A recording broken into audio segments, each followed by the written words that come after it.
Hi, everyone. Although we aren't in person, we're so excited to be with you and join you all today to talk about some best practices, some insights, and some strategies to kind of help you scale up your outreach to your communities online.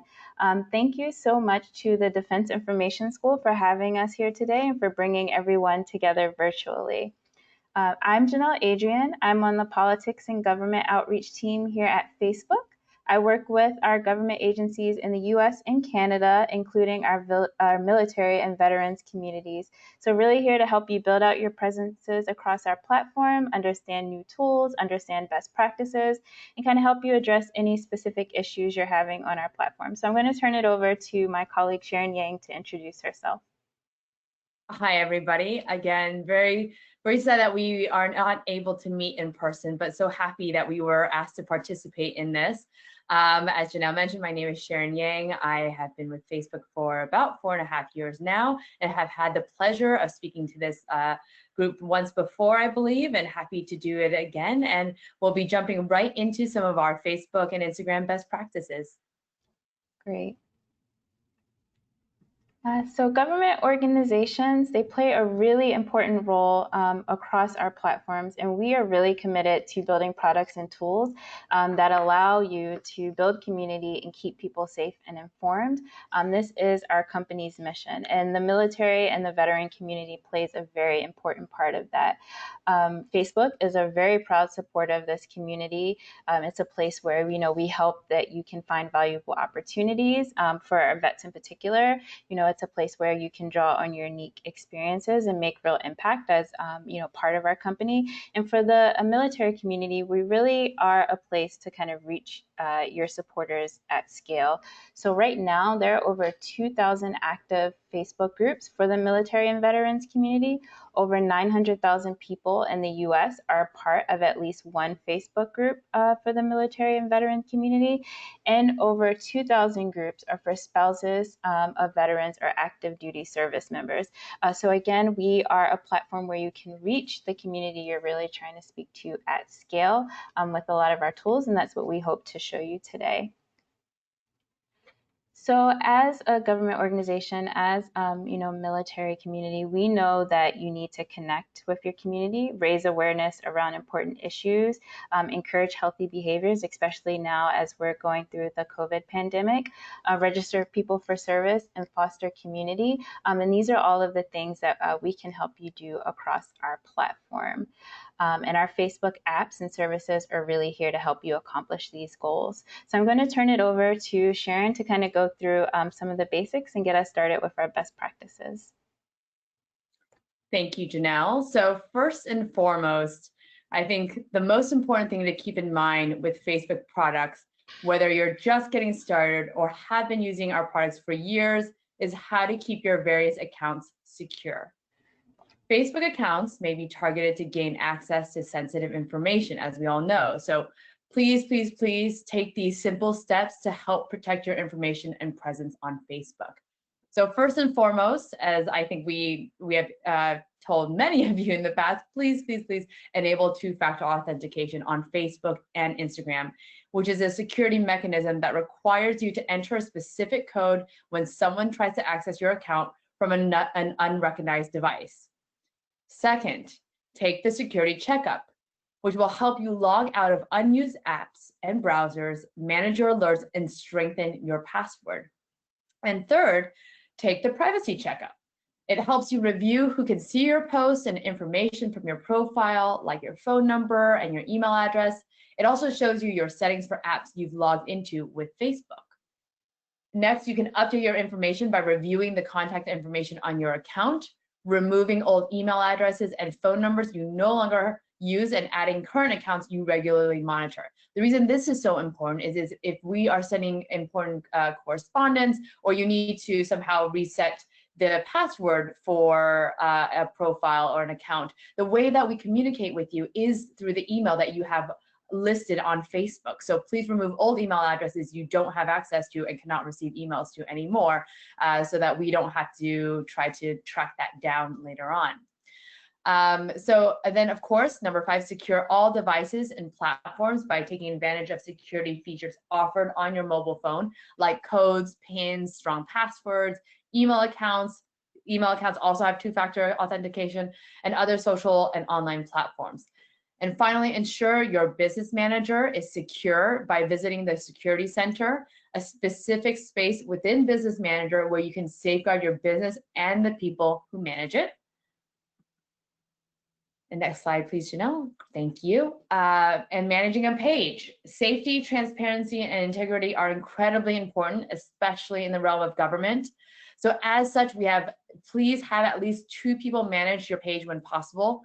These managers also must be real profiles. Fake or shared profiles and accounts are against our terms of service and can be disabled. Once they are disabled, there's really nothing that Janelle or myself can do to help you re-enable that account. It is also important that you have clear rules about the number of people who can manage your page. While we understand that more managers can help you move faster, the more you have, the higher the security risk. So just make sure all your managers go through the security steps that we mentioned before. And now jumping into what we're here to talk about, and the fun part is to connect with your community. So posting on Facebook and Instagram can help you reach your community with important messages. And you can also use Facebook apps and services to foster community. So that's what we're really here to talk to you about. So spreading your message, how do you go about doing this? Well, we have a few ways of doing this and 5 tips to be effective to spreading your message and reaching the people you care about, your community. So the first and most important one is to be authentic. Second is to highlight important announcements. Next, you want to be sharing frequently and consistently. After that, you really want to think about, as you're sharing content, mixing up the format types. And finally, be informative and timely. So, of course, the most obvious and the most important one is to really be authentic. And of course, as an organization, sometimes we get questions, how do we do that? We are not a person. Doesn't matter. People, Facebook is a way to pull back the curtain on a lot of different moments and to connect with friends, family, and communities that matter to you. So one of the best ways is to be authentic. Share candid photos and videos that highlight your organization's personality, what you're up to, what you care about. You can build credibility with your community by giving them access to moments they might not see otherwise, aka, again, what I mentioned, pulling back the curtain. Especially during this COVID time where we are not in offices, we're not in physical space with each other. It's even more important to pull back the curtain and, again, show how people are adapting to the COVID environment. And of course, personalizing your message. Avoid using the third person perspective and instead speak with the we to represent the organization. Next, you really want to highlight important announcements so that your community can easily find what they're looking for. This is especially important during times of crisis. If you want people to go to your Facebook page as a resource for truthful, factual information, it's very important that you highlight these announcements or timeliness, because again, during times of crisis, especially, people are going to look for resources like your page to find out the most accurate information. You really want to proactively inform and educate your community. Consider creating an announcement post on your website, page, or Instagram business profile. You can pin important announcements to the top of your Facebook page for ease of viewing. Again, your community wants to hear from you. So join the conversations already happening, start new ones, and engage people on the topics that matter to both of you and them. You want to post consistently and develop a content calendar of special dates and moments you want to highlight. If you're new to creating content for Facebook, you want to aim to post 2 to 3 times per week. Now, I would say as a best practice, you want to lean more towards the intermediate time, which is posting once a day after you've mastered the basics. You really want to maintain that connection with your community via their news feeds. So you really want to be posting at least once a day. And during important periods, like times of crisis, you want to aim to be posting multiple times a day. And when you're delivering a message, kind of a best practice that goes throughout all of them is to mix up the various formats, excuse me, like videos, stories, static images, carousel. You know, it's okay to repurpose the same content in different ways, and this really helps you be able to think about how to post 2 or 3 times a day. You don't necessarily need to come up with 2 or 3 iterations of the same content. You can actually repurpose that exact same message in different content types. So what can be shared as a video can also be shared as a story and a photo. This way, you can actually get in front of more of your audience by delivering the types of content they prefer to engage with and still get the same message across. You make big announcements by going live. When we're talking about being timely and informative, this is a very important part of it. Going live, writing out a thoughtful post, including your community into posts by taking questions in real time during a live. When something newsworthy happens, address it in an original post and provide context for your followers.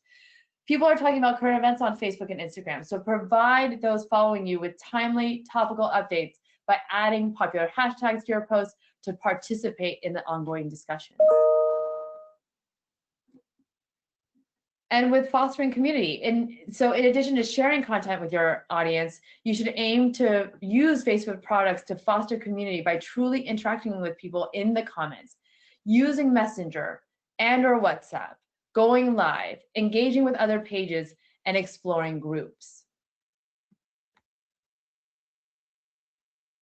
And to really interact with your community by asking them questions, answering theirs, and showing them that you're paying attention to their concerns. Regular monitor your page activity for comments and questions that need attention.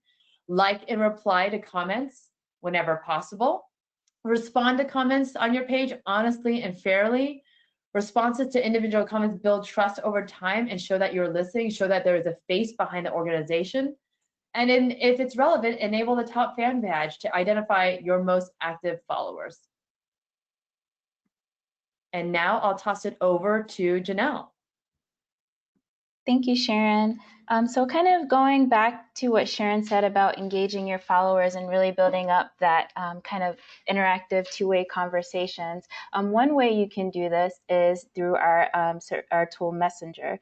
So Messenger and WhatsApp as well are good ways to inspire trust with your community and stay connected. So messaging allows you to have conversations with your community in a one-on-one way. It's a great way to provide answers to questions that you're receiving from your community, especially now as they're looking to you for timely and authoritative information and accurate information as well. So you can do this through a person, having someone actually behind your Messenger or WhatsApp account responding, automated responses. So we know a lot of times with our government partners, it takes a lot of clearance to get approval for messaging that you can actually share back. So using some of the automated responses to some commonly received questions is a great way to do that. And then also setting up a chat bot. We have tons of resources on the Facebook website about using developers to actually build a more intricate chat bot for conversations that you need to have that may go more in depth than what an automated reply can answer. So you don't want to think about Messenger and WhatsApp as a notification service, but really think of it as a channel for your community to directly reach you when they need information. And to that sense, we have this really great stat. So citizens are very comfortable with some government use of artificial intelligence.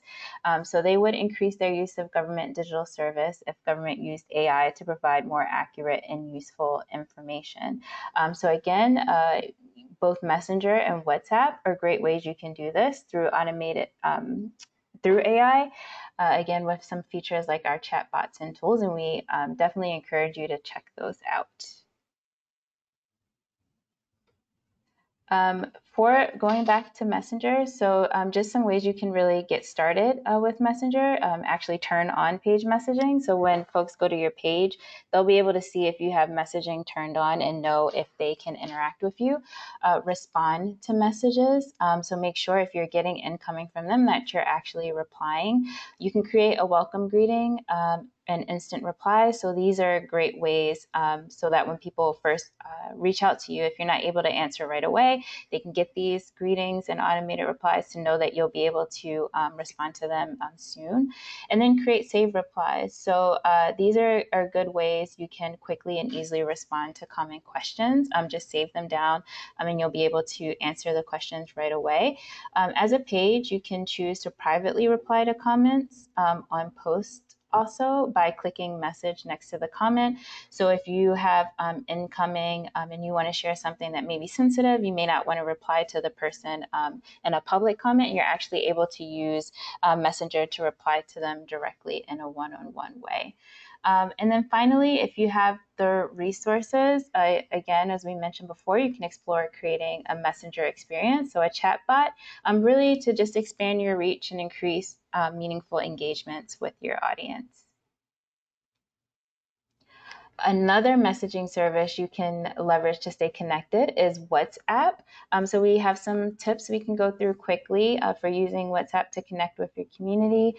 Pretty much you want to create a short link that community members can use to initiate a private WhatsApp chat with you.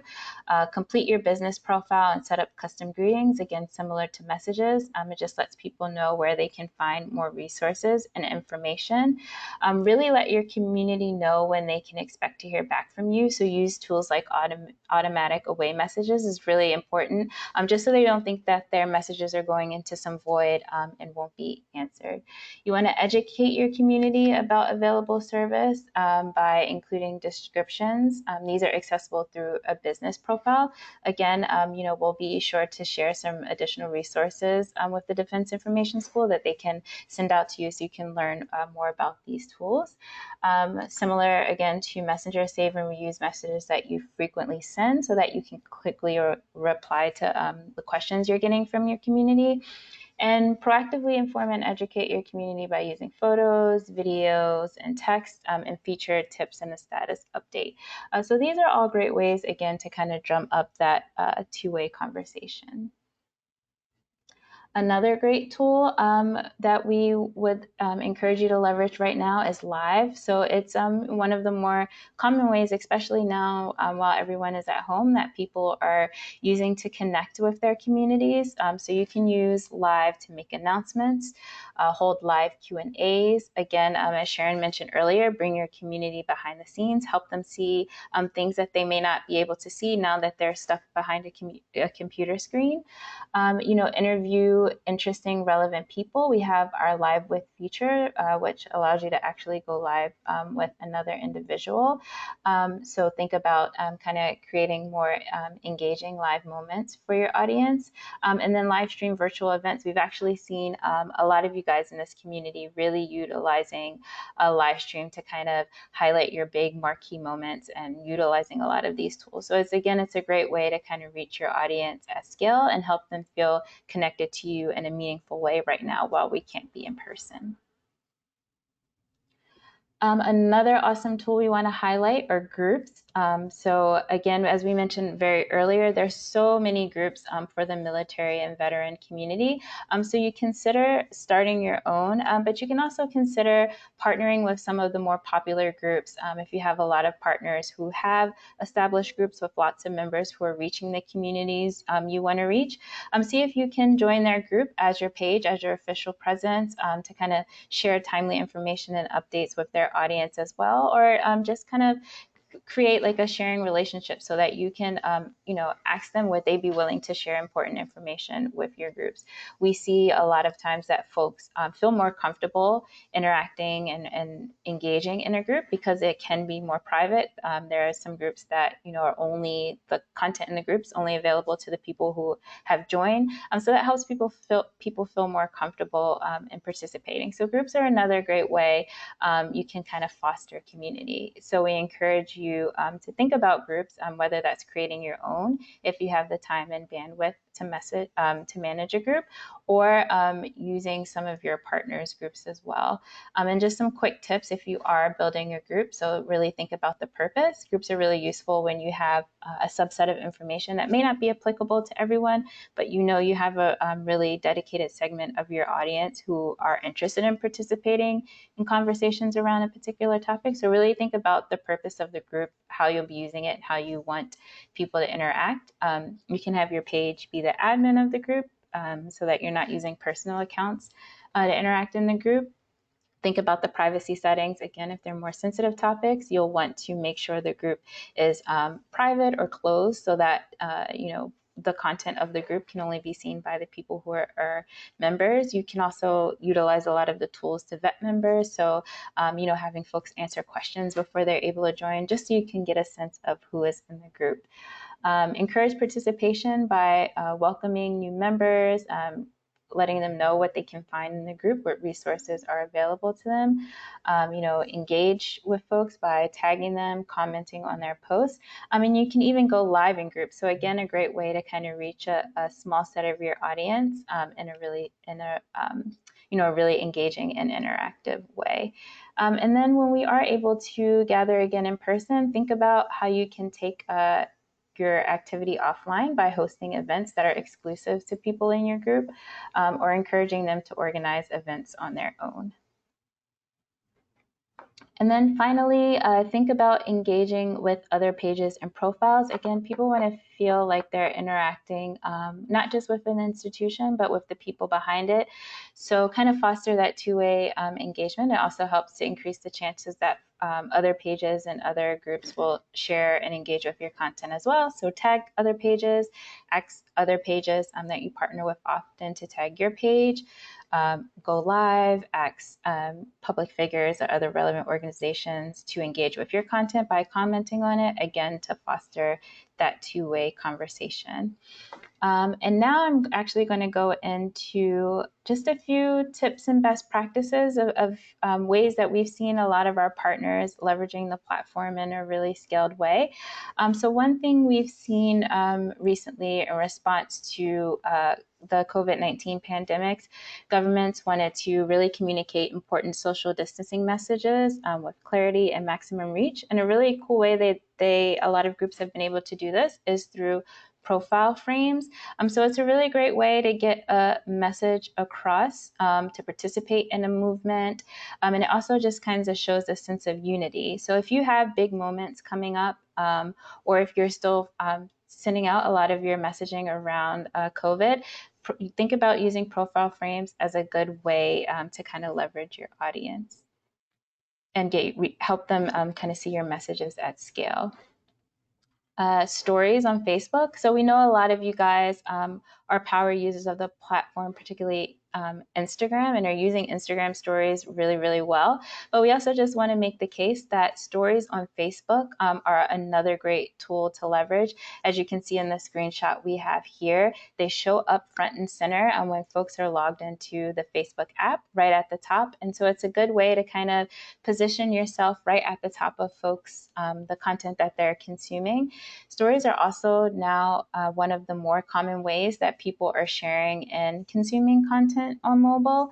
Again, this includes Facebook. The stories are immersive, they're full screen. It helps people connect. And we also, just want to encourage our government agencies to be using this surface as well. It's a great way to share what's happening in the moment, speak in a personal voice, and have authentic conversations in new and creative ways. We have a lot of the same stickers that are on Instagram that you can also use on Facebook. You can have links off to content. Stories are a great way to also highlight content that's in your feed. You've seen things like the new post alerts and kind of stories like that. So definitely think about some creative ways you can use your stories to kind of emphasize the messages that are in your feed. They're quick, they're playful, they're attention grabbing, and they're in real time. And just like stories on Instagram, they're only available for 24 hours. So again, thinking of content that you may not need to have up forever, stories is a great surface on Facebook to leverage. And then pivoting over, just want to share some highlights of tools and best practices you can use on Instagram as well. So IGTV is a really great way that you can go beyond the soundbite, really get some long form content in across Instagram. Videos on IGTV can be up to 60 minutes. Right now we have some new tools and really cool ways that will let you post previews of IGTV videos in your feed. And IGTV now supports the landscape format. So we know a lot of partners had been hesitant in the beginning to use IGTV, just all of the specs and requirements, but we've really tried to make it a lot more user-friendly and a lot easier for you to take advantage. With IGTV, your audience can more easily find videos from you and from the other accounts they follow. There's a whole dedicated surface to IGTV where folks who are looking to consume long-form content can find it. Another cool feature that just rolled out, you can post the first 15 seconds of your IGTV video into stories. So again, just another great way to kind of scale up your message across across Instagram. One major surface that's seeing an uptick in usage right now is live, so live on Instagram. And it's becoming a wonderful way to showcase kind of a more intimate conversations, especially from public figures and from folks that people don't always get to see very often. So it's a great way, if you want to leverage, again, some of the behind the scenes moments, showing the folks who are working at your organization, showing what goes into some of your missions and things like that. We have some new features with live, so live with, where two Instagram accounts can actually go live together. So you guys have probably seen this a lot with in some of the more entertainment space with the versus battles and things like that. But it's also just a great way to kind of foster an intimate conversation. So if you have a lot of partners that you work with or other military branches, that sort of thing, using live with to kind of have a two-person conversation is just a really creative way, again, to show your audience the folks in the moments that are more behind the scenes. We also have the live Q&A section, which is an incredibly powerful tool, and it's a great way that folks you can answer questions that you're getting from your community. The questions come in privately to you as the account. You can answer the ones you want. No one else will see the questions. So it's just, again, another great way to kind of foster that more two-way engagement in conversations. And then finally, which we just announced recently, are Reels. So Instagram Reels is a new experience that gives everyone the power to create some really short form videos. Again, one of the more popular forms of content we're seeing across our platforms, and then share them with the community. There's a dedicated surface for Reels, similar to IGTV. So folks, they just will spend time scrolling through different Reels. So it's a really great tool to leverage to, again, get some of your more fun and engaging content out. So with Reels, you want to be creative and entertaining, use a lot of the tools, the stickers and things like that. It's a great way to reach new audience. You can, leverage a large space in Explore where people can see these Instagram Reels. And it's just a really great way to be a part of the moment. So, as you're thinking about ways you can be authentic, you can participate in trending moments, some of the challenges in ways that are unique and authentic to your brand. So we know you're not going to be doing maybe all the silly ones as you guys are really working on some important missions and have very serious messaging that you want to get across. But there are times that you can find that Reels and some of these more creative tools will be useful in kind of just showing, again, the people, the authenticity behind your organization and just highlighting the important work that you do in ways to reach new audiences. And then finally, we just want to highlight some of the tools and resources that are available to you. One of the big ones is GPAC. So it's our Government Politics and Advocacy Concierge Service. To access GPAC, you just go to facebook.com/GPA/help. And here you'll see a forum. And this is where our team can support you on things like verifying your pages, which is really important as people are looking to find timely and informative information, making sure your page stands out and that they know they're interacting with the official page of your organization. You can do things like appeal disapprove ads, change your page name if you need to, report imposter and fake accounts, which we know a lot of our military partners have a lot of impersonating accounts, and a place that you can do that. We can, merge your pages for you. You can report hacked accounts if you have product questions or issues or bugs that you're facing. GPAC is just a really great tool for getting the support you need in a timely way. Our facebook.com/GPA site is also a hub of creative resources. We have a ton of great creative examples from organizations all around the world. So a really great place to get some inspiration. We also have just announcements, a blog on the latest products and news and updates. So it's just a really great way to stay abreast of all the ways that you can leverage our platforms to reach your communities. And then finally, too, right now, we have on our GPA website a whole slew of resources for governments to respond to COVID. So tips and tools for PSAs, again, more creative examples, and then just updates on a lot of the products and tools that you can use to reach your audience right now in a very scaled way. And so with that, we just want to say thank you for taking the time to be with us today. Again, we will be sharing tons of links and resources with the Defense Information School for them to share out with you, to just show you how you can access all of these resources, get onboarded to our GPAC service, and then learn how to reach us if you have any questions. So again, thank you so much. We're so excited that we were able to share this information with you today, and we look forward to working with you and supporting all of your work across our platforms. Thank you very much.